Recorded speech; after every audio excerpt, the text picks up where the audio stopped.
नमस्कार, मैं नेहा और आप देख रहे हैं न्यू इंडिया न्यूज नेटवर्क। इस वक्त जो पुलवामा हमला के बाद सबसे बड़ा हमला जो सामने आ रहा है, पहलगाम का हमला, जिसमें न जाने कितने परिवार तबाह हो गए। धरती का स्वर्ग कहे जाने वाला आज खून से लथपथ है जम्मू एंड कश्मीर।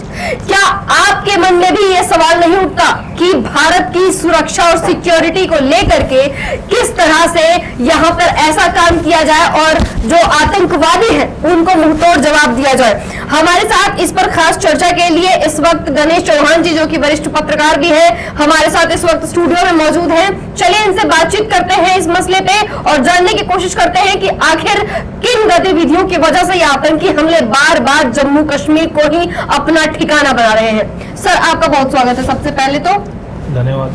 सर, ये जो अभी घटना आप देख रहे हैं पहलगाम में, हर तरफ इसी का शोर है, जिसमें 27 लोग मारे गए हैं बिना मतलब के। क्या आपको नहीं लगता कि भारत की सुरक्षा पे कई तरह के सवाल खड़े किए जा रहे हैं? होना चाहिए ऐसा कुछ? नहीं, ऐसा है, भारत की सुरक्षा को लेकर कोई सवाल नहीं खड़े हो सकते जी, क्योंकि भारत की जो सेना है वो स्वयं सक्षम है और हर गतिविधियों से लड़ने के लिए सक्षम है।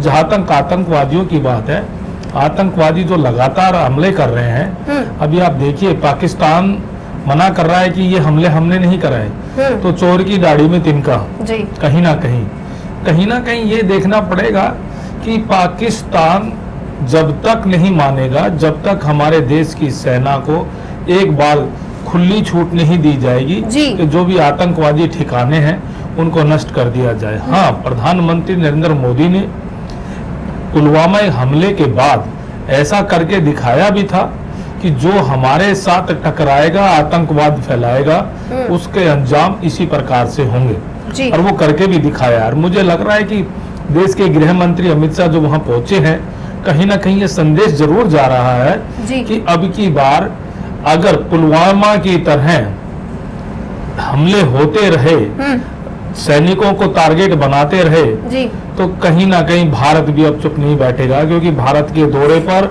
अमेरिका के उपराष्ट्रपति भी आए हुए हैं और रूस के राष्ट्रपति ने भी भारत के प्रधानमंत्री को पत्र लिखकर कहा है कि आतंकवादी जैसे ठिकानों को नष्ट करने की जरूरत है, क्योंकि ये आतंकवादी भारत के लिए नहीं पूरे विश्व के लिए खतरनाक है। और जहां जहां ये आतंकवादी पल रहे हैं, जहां जहां इनके ठिकाने हैं, उनको निशाना बनाया जाए और जो मृत लोग हैं उनके परिवारों को न्याय दिलाया जाए। आज पूरे देश में मातम छाया हुआ है, पूरे देश में आक्रोश है कि आतंक जो टूरिस्ट हमारे जाते हैं, जो क्योंकि जे.एंड.के में टूरिस्ट का बहुत बड़ा प्लेस है, वहाँ पूरे देश के लोग जाते हैं। अगर इसी तरह के हमले होते रहे तो पूरे देश के टूरिस्ट खत्म हो जाएंगे, कोई भी घर से नहीं निकल पाएगा। इसलिए भारत सरकार को इस पे कड़े कदम उठाने चाहिए। वैसे सैनिकों का मामला है पूरा का पूरा, सैनिकों ने भी यही कहा है कि हमें एक बार खुली छूट दे दी जाए तो हमें बता देंगे कि भारत के सेनाओं में कितना दम है। एक बार दम दिखा भी दिया है, बार बार पाकिस्तान में जो आतंकवादी गतिविधियां हैं उनको देख लीजिए, उनको अपना दम दिखा दिया है और उनके पाकिस्तान के अंदर घुसकर ही उनके आपराधिक गतिविधियों के ठिकाने को नष्ट भी किया है। जी, तो क्या लगता है सर, हमारे भारत के टूरिज्म को ये प्रभावित करेगा ये हमला? देखिए, भारत के टूरिज्म को तो प्रभावित नहीं कर सकता, क्योंकि भारत बहुत बड़ा है।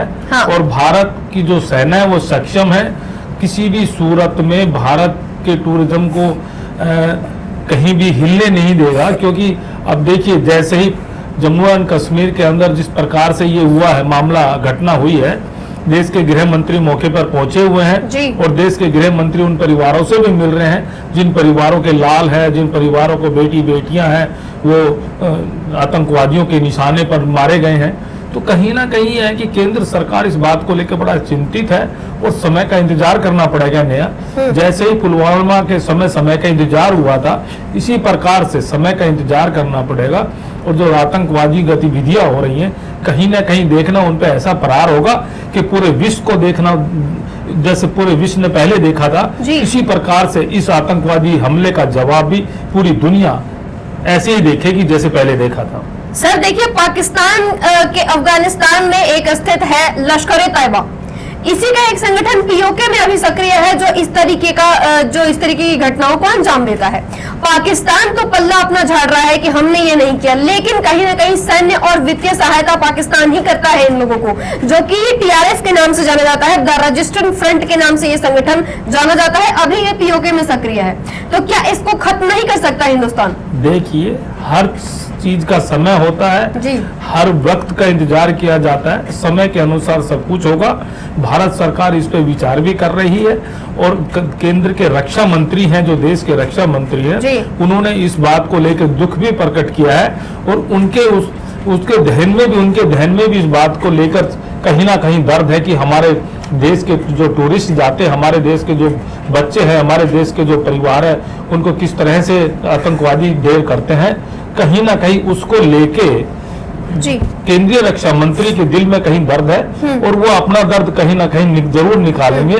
जहां पाकिस्तान में आतंकवादियों की बात करते हो, आतंकवादियों के गढ़ की बात करते हो, तो पाकिस्तान खुद भी मुझे लगता है कि इसको पनाह इसलिए भी दे रहा है कि क्योंकि उनको भी कहीं डर है कि उन्हीं के लोग कभी आतंकवादी के भेष में कभी उन्हीं को बर्बाद ना कर दें, इसलिए वो वहां के आतंकवादियों के अड्डे हैं और वो विदेशों में जैसे भारत हुआ और अन्य देश हुआ, उनमें कहीं ना कहीं अपने आतंकवादियों को भेजते रहते हैं, जिससे कहीं ना कहीं टकराव बना रहे और आतंकवादी भी पाकिस्तान के परिवार की तरह पाकिस्तान में उनकी सरकार के साथ, उनकी सेना के साथ काम करता है। जी सर, इस बीच एक बड़ी खबर ये भी आ रही है कि जब से ये हमला सामने आया है, जब से ये हमला हुआ है, मुंबई और दिल्ली और अन्य कई राज्यों में सुरक्षा हाई अलर्ट पे कर दी है, सुरक्षा चाक चौबंद कर दी गई है। दिल्ली में कुतुब मीनार की सुरक्षा बढ़ा दी गई है। उत्तराखंड में जो यात्री चार धाम यात्रा पे जा रहे थे उनकी भी सुरक्षा बढ़ा दी गई है। इस बीच आपसे एक सवाल ये भी है कि ये जो आतंकवादी हैं जिन्होंने पहलगाम में जाके हमला किया है, तो क्या ये अभी भी किसी भी राज्य में तो घूम ही रहे होंगे, तो क्या भारत को अलर्ट रहने की जरूरत है? देखिए नेहा, भारत की सुरक्षा एजेंसी, भारत की गुप्तचर विभाग बहुत सक्रिय हो गया है और पल पल की जानकारी ले रहा है। ऐसा नहीं है कि पूरा भारत सूना पड़ा हुआ है।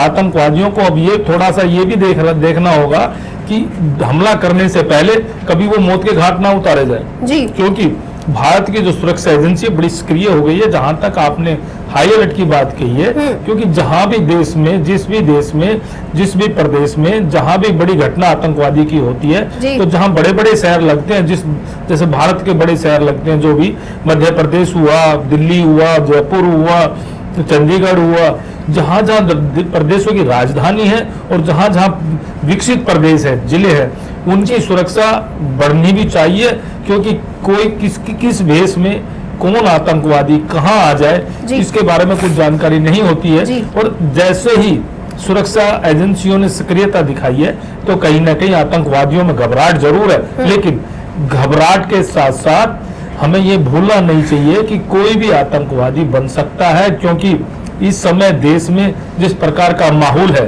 अब देखिए JNK में जाके पूछ लिया कि आप मुस्लिम हो या हिंदू हो, आपका नाम राजेश है या महेश है, जिसका नाम मुस्लिम समुदाय से नहीं मिल रहा था, उसको सरियाम गोली मार दी गई। तो इसका मतलब ये है कि कहीं ना कहीं ये टेरर दिखाना चाहते हैं भारत के अंदर। अगर मुस्लिम को सरकार सपोर्ट नहीं करेगी तो हम उनका ये अंजाम देंगे। और भारत के अंदर इस प्रकार से देखिए घटना जिस तरह से घटी है, कहीं ना कहीं ही भारत के मुस्लिमों में भी इसका दर्द है, क्योंकि आतंकवादी किसी जात के या किसी मजहब के नहीं होते। आतंकवादी सिर्फ ये फैलाना चाहते हैं कि देखिए हम मुस्लिम हैं।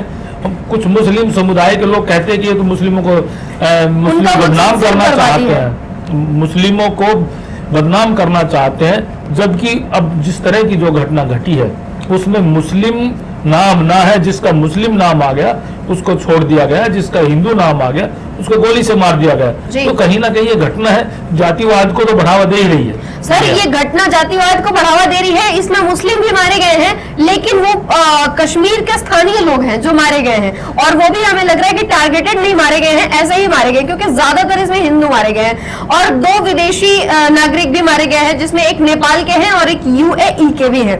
तो उन्होंने अभी तक तो हम देखते हैं कि यहाँ पे भारत में जिस तरह से मारा गया, अभी डेथ डेथ नोट की बात कर लेते हैं। यहाँ पे 27 से 28 लोगों के मारने की पुष्टि की जा रही है और मास्टरमाइंड इसके लश्कर तैयबा के बताए जा रहे हैं। लश्कर तैयबा जो कि अभी जम्मू एंड कश्मीर में पीओके में सक्रिय है।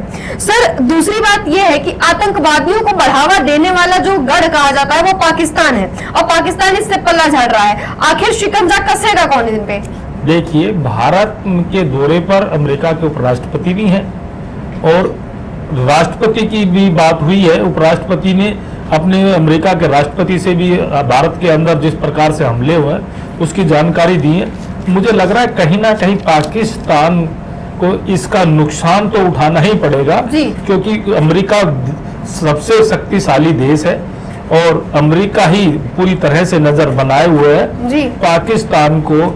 मुझे ऐसा लगता है कि भारत से पहले कहीं अमेरिका पाकिस्तान में आतंकवादियों को ढेर ना कर दे, क्योंकि जिस प्रकार से लगातार भारत में आतंकवादियों की गतिविधियां बढ़ रही हैं उसको देखते हुए पाकिस्तान चिंतित तो नहीं है, भयभीत भी नहीं है, लेकिन यह सफाई जरूर दे रहा है कि ये हमारे आतंकवादी नहीं है, जबकि आतंकवादी पाकिस्तान में ही पल रहे हैं और पाकिस्तान सरकार उनका सपोर्ट कर रही है।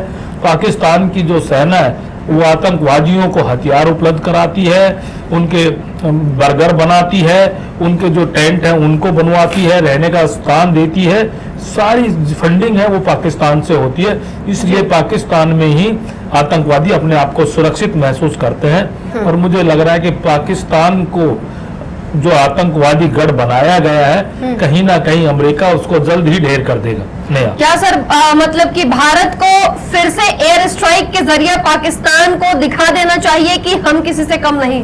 देखिए, पाकिस्तान को नहीं, जिस देश में आतंकवादी गतिविधियां हैं, जिस देश में आतंकवादियों के अड्डे बने हुए हैं, भारत और अमेरिका को मिलकर ऐसे देश में उन आतंकवादी अड्डों को नष्ट कर देना चाहिए, जिससे आतंकवादियों की रीढ़ की हड्डी टूट सके और वो किसी भी देश में या किसी भी प्रदेश में हिम्मत ना कर सके आतंकवादी जैसी घटनाओं देने की। आज इस तरह से पूरे देश में हाहाकार मचा हुआ है, पूरे देश में मातम छाया हुआ है, जिस प्रकार से निहत्थे टूरिस्टों को गोली से भून दिया गया है, ये हम पहली बार देख रहे हैं कि टूरिस्टों को, निहत्तों को आतंकवादियों ने जाति और धर्म पूछकर सीधी गोली मारी है। कहीं ना कहीं ये पूरे देश को चिंता का विषय है, पूरे देश में चिंतन हो रहा है कि इसका जवाब कैसे दिया जाए। जहां जिस संगठन ने इसकी जिम्मेवारी ली है, तो मुझे ऐसा लगता है कि रूस, अमेरिका और भारत कहीं ना कहीं कोई ना कोई इनको नष्ट करने की कोई रणनीति बना रहा है। इनको नष्ट जरूर किया जाएगा, समय जरूर लगेगा। जैसे पुलवामा के बाद समय का थोड़ा इंतजार हुआ था, पता नहीं लगा था पाकिस्तान को कि पाकिस्तान में उनके आतंकवादियों को ढेर भी कर दिया गया। जब पाकिस्तान से ढेर करके हमारी देश की सेना भारत पहुंच गई, उसके दूसरे दिन उनको ऐसा लगा कि कहीं जैसे किसी भी प्रदेश में या किसी भी जिले में उनको अवैध कब्जों को धराशायी कर देते हैं। इस तरह का उनको प्रतीत हुआ, बोल भी नहीं सके, रो भी नहीं सके कि हमारे आतंकवादी ठिकानों को ढेर कर दिया इंडिया ने, या हमारे आतंकवादी मारे गए, या हमारे लोग मारे गए। वो बोल भी नहीं पाए किसी के सामने। नया सर, और इसमें बीच में ये भी खबर आ रही है, चलिए हम आपको उन आतंकवादियों के नाम बता देते हैं। हमारे पास आतंकवादियों के हालांकि स्केचेस तो आप देख ही रहे होंगे, जो कि अभी सोशल मीडिया पे चल ही रहे हैं, ज्यादातर वायरल है। आसिफ फौजी पहले का नाम है, दूसरे का नाम सुलेमान शाह और अबू तलहा तीसरे का नाम है, जो कि ये वो आतंकवादी हैं जिन्होंने लगातार गोलियों से जम्मू कश्मीर को लथपथ कर दिए हैं, खून से उन्होंने गोलियां चलाई है। ये हैं आतंकवादियों के नाम। दूसरी खबर बड़ी ये है कि नेवी में लेफ्टिनेंट विनय नरवाल की गोली मार के हत्या कर दी गई। उनके पत्नी हिमांशी के सामने ही उनके सर में गोली मार दी गई। सर, एक सरकारी गवर्नमेंट ऑफिसर का इस तरह से मौत के घाट उतार देना कहीं ना कहीं बहुत बड़ा सवाल खड़ा करता है। देखिए नया, ये हरियाणा के करनाल के रहने वाले हैं जी, और देश की सेवा कर रहे थे जी, और जिस तरह से इनको आतंकवादियों ने ढेर किया है, कहीं ना कहीं पूरे देश में ही गुस्सा है, पूरे देश की सेनाओं में। ये नहीं है कि एयरफोर्स में गुस्सा है या नेवी में गुस्सा है, पूरे देश की सेना में गुस्सा है। और मुझे लगता है कि देश के रक्षा मंत्री भी स्वयं वहां जाएंगे और प्रदेश के जो मुख्यमंत्री है वहां पहुंचेंगे और कहीं ना कहीं उस परिवार को ढांढस बांधेंगे।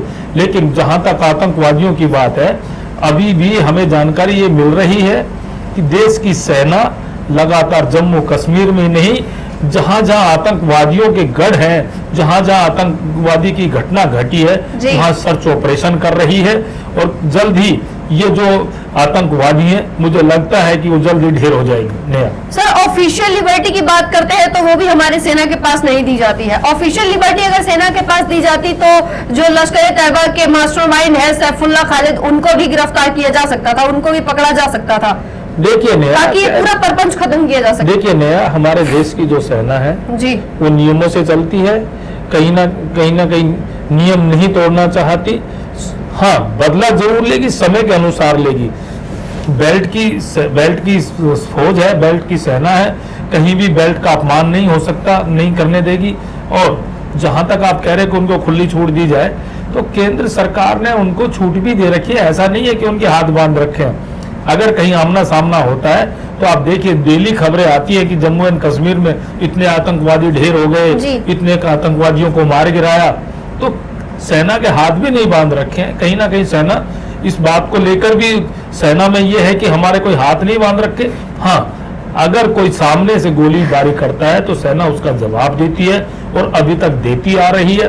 केंद्र सरकार और रक्षा मंत्रालय की तरफ से ये बिल्कुल छूट है कि कहीं अगर कोई आमना सामना होता है या आतंकवादी गतिविधियां बढ़ावा मिलता है तो वहां किसी को किसी भी रूप में बख्शा नहीं जाना चाहिए। और हमारी देश की सेना कर भी रही है। हर रोज सर्च ऑपरेशन जे.एंड.के में हो रहा है, क्योंकि सबसे ज्यादा अब पाकिस्तान को ये दुख है कि जो केंद्र सरकार ने वहां से 370 धारा जो हटाई है और जहां वहां भारत का झंडा लहराया जा रहा है, तो कहीं ना कहीं पाकिस्तान उससे परेशान है। और पाकिस्तान इसलिए ही हमला करा रहा है कि पाकिस्तान ये चाहता है कि जम्मू कश्मीर पाकिस्तान में आ जाए। लेकिन मैं आपको नया ये बताना चाहता हूँ कि मुझे लगता है कि ये जो 5 साल और सरकार आई है, कहीं ना कहीं जम्मू कश्मीर भारत में पूरी तरह से मिला दिया जाएगा। और जो ये सोच रखते हैं कि पाकिस्तान में जम्मू कश्मीर मिलाया जाए, उनकी सोच धरी रह जाएगी। और कहीं ना कहीं इस कोई दिन ऐसी जानकारी आपको मिलेगी कि पाकिस्तान से जो पीएफ ने उस पर, पाकिस्तान ने उस पर कब्जा कर रखा है, वो पाकिस्तान से कब्जा मुक्त करा लिया और भारत में शामिल कर लिया। जी नया। और सर, इतिहास गवाह है कि जब हमला इन्होंने पहले भी किया था यहाँ पे, लेकिन भारत से ही सहायता लेकर कश्मीर हमारे पास आई थी और कश्मीर हमेशा ही भारत का था और रहेगा। लोग चिल्लाने से तो कुछ नहीं होने वाला है। दूसरी बात कि अगर हम सुरक्षा की बात करें, अगर हम लिबर्टी की बात करें सर, तो क्या हमारा देश टिट फॉर टेट की राजनीति नहीं अपना सकता, जैसे को तैशा? देखिए, ऐसा एकदम जहां एक्शन होता है वहां दूसरी तरफ एक्शन नहीं होना चाहिए, क्योंकि अभी पता नहीं लग पा रहा कि आतंकवादी कौन है। हाँ, आतंकवादी जैसे ही पकड़े जाएंगे तो मुझे लग रहा है कि वो गिरफ्तार नहीं होंगे, वो भी मौत के घाट उतर जाएंगे। क्यों? आतंकवादी किसी के नहीं होते, वो किसी पे भी फरार कर देते हैं, गोली किसी पे भी चला देते हैं। लेकिन नया मुझे ये अचंभा है, एक तरफ पाकिस्तान ये कहता है कि भाई हम हमला नहीं कराते हैं, हमारे यहाँ आतंकवादी का गढ़ नहीं है। आप देखिए, जो भी गिरफ्तार होता है आतंकवादी, जो मारा जाता है आतंकवादी, वो कहीं ना कहीं मुस्लिम समुदाय से संबंध रखता है और उसकी जड़ कहीं ना कहीं पाकिस्तान में निकलता है। उनकी जड़ कहीं ना कहीं पाकिस्तान में जरूर मिलती है, चाहे पाकिस्तान कितना ही मना कर ले। लेकिन हमारी सुरक्षा एजेंसियां हैं, जांच एजेंसियां हैं, वो सारा चारों तरफ फैली हुई है। मुझे लगता है कि ज्यादा समय नहीं बच पाएंगे वो आतंकवादी, कहीं ना कहीं मौत के घाट जरूर उतारे जाएंगे, चाहे वो पाकिस्तान में छुप ले जाके, चाहे वो कहीं और छुप जाए, ज्यादा समय तक वो जीवित नहीं रह पाएंगे। नहीं। तो क्या अब आतंकवादियों के खिलाफ एयर स्ट्राइक करना चाहिए, या फिर हमारे भारत की सुरक्षा को लेकर जो तमाम बहुत सारे सवाल हैं जैसा आपने सुना कि अभी तक हमने लाइव में बात की है और अभी तक जो भारत में एक्शन की बात करें तो गृह मंत्री अमित शाह वहां पे गए हैं, जितने भी मृतक के परिजन हैं उनसे बात की है, उनको सांत्वना देने की कोशिश की है उन्होंने कि अब जो भी आतंकवादी वहां पे हैं या फिर छुपे हुए हैं उनको बख्शा नहीं जाएगा। अगर वो कश्मीर से बाहर है तब तक तो उनकी खैर है, वो खैरियत है, लेकिन अगर वहां पे पाए जाते हैं तो उनको छोड़ा नहीं जाएगा। ठीक उसी सवाल में जवाब दिया जाएगा जैसे उन्होंने भारत को दिया है। देखिए, भारत की जो सीमाएं हैं जी सारी सील कर दी गई हैं जी, और भारत की सीमाओं पर एनएसजी के अलावा देश की जो बड़ी बड़ी सुरक्षा एजेंसियां हैं, जो सेनाएं हैं, उनको हाई अलर्ट कर दिया गया है कि जैसे ही कोई आतंकवादी गतिविधियां होती हैं या ये जानकारी मिलती है कि ये आतंकवादी हैं तो उस पर तुरंत एक्शन लिया जाए। आज देश की पूरी देश की नजर देश की सेना पर है, देश के प्रधानमंत्री पर है जी, देश के गृह मंत्री पर है, देश के रक्षा मंत्री पर है कि ये क्या एक्शन लेते हैं, सरकार कितना कठोर कदम उठाती है जिससे भारत की जनता को विश्वास हो सके कि हमारे देश की सेना भी अब कमजोर नहीं है, ना पहले थी ना अब है, और बदला लेना जानती है। और सरकार का सबसे बड़ा सरकार पर यह विश्वास किया होना चाहिए कि सरकार कहीं ना कहीं पुलवामा की जगह यह भी एक्शन लेगी और इस पर भी आतंकवादियों को बख्शा नहीं जाएगा, चाहे वो किसी भी देश में जाके क्यों ना छुप जाए। और पाकिस्तान में इस समय हलचल मची हुई है जी, जो हमें जानकारी मिल रही है कि पाकिस्तान अब घबराया हुआ है कि आतंकवादी तो क्योंकि वहीं से पनपते हैं जी बिल्कुल, और ये घबराया हुआ है कि कभी पुलवामा की तरह हमारे, क्योंकि पाकिस्तान में आतंकवादियों के अड्डे तो बने हुए हैं, जी बिल्कुल, कहीं ना कहीं बड़ी घटना घटेगी और पाकिस्तान एक बार फिर बर्बादी की ओर जाएगा। और पाकिस्तान में जो आतंकवादी जो संगठन बने हुए हैं उनमें भी कहीं ना कहीं हलचल मची हुई है। और जहां तक आप जिस भी एजेंसी ने या जिस भी संगठन ने इसकी जिम्मेवारी ली है उस संगठन को भी भारत सरकार सर्च कर रही है और उस संगठन का भी जल्द ही खात्मा होने की संभावना है, क्योंकि उधर अमेरिका तैयारी कर रहा है, उधर भारत तैयारी कर रहा है, उधर रूस भी तैयारी कर रहा है कि जो आतंकवादी संगठन जिस देश में पनप रहे हैं उस देश को ही हिला दिया जाए। जब तक आतंकवादियों को वहां से नाम निशान नहीं मिटाया जाएगा, आतंकवादी किसी न किसी देश में किसी न किसी देश में अपना खेल करते रहेंगे, आतंकवादी हमले करते रहेंगे। नया तो जैसा आपने सुना कि इस वक्त पाकिस्तान की हालत भी ज्यादा गंभीर है क्योंकि उसने भारत पे हमला तो कर दिया है लेकिन अब पछतावा हो रहा होगा, क्योंकि जो इस बार उन लोगों को पलटवार मिलने वाला है शायद उनके उम्मीद से कहीं ज्यादा आगे होगा। तो जैसा आपने देखा कि इस वक्त हम लाइव में बात कर रहे थे इस हमले के बारे में, पहलगाम में जो हमला हुआ है, जाति धर्म और बहुत ही बेशर्मी के साथ कपड़े उतरवाने के बाद गोली मारी गई है। एक लड़का यूपी का जिसका नाम शुभम द्विवेदी था, नाम पूछा, धर्म पूछा, जाति पूछी, फिर सर में गोली मार दी। इसके बाद एक लेफ्टिनेंट गवर्नमेंट ऑफिसर को भी गोली मारी गई है, उनके पत्नी के सामने गोली मारी गई है। काफी दर्दनाक हुआ ये सब माहौल काफी ज्यादा। हालांकि वो अपने पति को विदाई दे रही थी, बहुत ही दुखी मन से दे रही थी, काफी ज्यादा रोई। लेकिन आज पाकिस्तान जिस तरह खुशी मना रहा है कल वो भी हिंदुस्तान की तरह चीखता नजर आएगा। और सर ने कहा कि पाकिस्तान हिंदुस्तान चीख नहीं रहा, हिंदुस्तान चीख नहीं रहा जी, हिंदुस्तान तो अब जवाब देगा, समय का इंतजार कर रहा है जी। देखिए, भारत के प्रधानमंत्री अपने विदेशी दौरे से वापस आ गए, क्यों? बिल्कुल, कि उनको दर्द है कहीं ना कहीं पूरे उनके जो भारत में जिस तरह के हमले हुए हैं जम्मू कश्मीर में जी, कहीं ना कहीं प्रधानमंत्री के दिल में दर्द है और प्रधानमंत्री अपने दौरे के बीच से वापस लौटे हैं। सर एक बहुत महत्वपूर्ण सवाल है और आखिरी सवाल यही है कि आखिर जम्मू कश्मीर ही हर बार आतंकवादियों का डेरा क्यों बनता है? देखिए, जम्मू कश्मीर में पाकिस्तान नहीं चाहता था कि 370 धारा हटे जी, क्योंकि पाकिस्तान से 370 धारा जम्मू कश्मीर से 370 धारा हटने से पाकिस्तान को दर्द हुआ है। हाँ जी, क्योंकि पाकिस्तान जे&के पे कब्जा करना चाहता था। हाँ। तो पाकिस्तान जैसे ही 370 धारा हटी तो पाकिस्तान में हड़कंप मच गया और पाकिस्तान अब बिलबिला उठा था उस समय, और बिल्कुल। पाकिस्तान ये दहशत बनाना चाहता है इंडिया में कि अगर तुम 370 धारा हटाई है तुमने, तो इसका नुकसान भारत को भुगतना पड़ेगा, आतंकवादियों के मार्फत भुगतना पड़ेगा। लेकिन भारत की सरकार इतनी कमजोर नहीं है नेहा। जी भारत की सरकार इतनी मजबूत है, भारत की सेना इतनी मजबूत है कि वो जवाब देना जानती है और लगातार जवाब दे रही है। जी। और देश के जो प्रधानमंत्री हैं वो अभी दिल्ली वापस लौटे हैं, और देश के जो गृह मंत्री अमित शाह कुछ देर बाद दिल्ली लौटेंगे। और अभी हमें जानकारी मिल रही है कैबिनेट की बैठक बुलाई गई है, जी। और कैबिनेट की बैठक में क्या फैसला लेते हैं भारत के प्रधानमंत्री, हमें यही विश्वास है भारत के प्रधानमंत्री ऐसा फैसला लेंगे जैसे पुलवामा के समय लिया था। और जो आतंकवादी गतिविधियां बढ़ रही हैं जिस भी देश में है, खासकर पाकिस्तान में, कहीं ना कहीं उसका खात्मा करने के लिए कोई ना कोई नीति जरूर बनाएंगे नया। जी बहुत शुक्रिया आपका इस तमाम जानकारी के लिए, जो भी आपने पहलगाम पे जानकारी दी। और फिलहाल हम अपने दर्शकों से लेना चाहेंगे इजाजत, और आप बने रहिए हमारे साथ और पल पल के अपडेट के लिए जुड़े रहिए हमारे साथ, देखते रहिए न्यू इंडिया न्यूज नेटवर्क।